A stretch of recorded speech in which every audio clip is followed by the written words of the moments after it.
Hello, my name is Chris Hall. I am the caseworker assigned to work with Andy.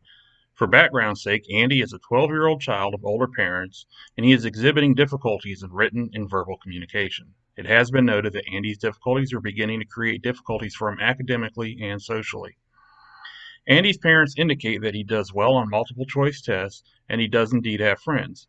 Additionally, Andy's parents indicate that Andy had a preschool physical assessment and that assessment did not indicate any physical problems.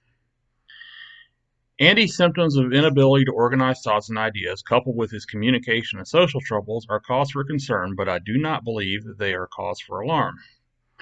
The symptoms Andy displays could be indicative of many disorders, including anxiety, depression, ADHD, or social communication disorder, or autism spectrum disorder. While I cannot yet rule out anxiety or depression because of Andy's communication and social issues can certainly be a symptom of both of those disorders, one disorder that Andy's symptoms do indicate to me is a possibility of social communication disorder. When a child has social communication disorder, he generally has a fairly firm grasp of language skills, but often has difficulty applying these skills. Social communication disorder occurs when there are troubles interpreting verbal and nonverbal communications, and children with this disorder have problems using language across all forms, especially in social situations. Children with this disorder are often not impaired in their understanding of language or their cognitive abilities. Children are at a higher risk of social communication disorder if there's a family history of autism spectrum disorder, learning disorders, or communication disorders. Treatment for social communication disorder includes speech and language therapy as well as social skills training. As social communication disorder is still a relatively new disorder, treatments are still not well defined. It is not unreasonable to also assess Andy for ASD, autism spectrum disorder, and ADHD. ADHD often co-occurs with social communication disorder, so it's worth evaluating.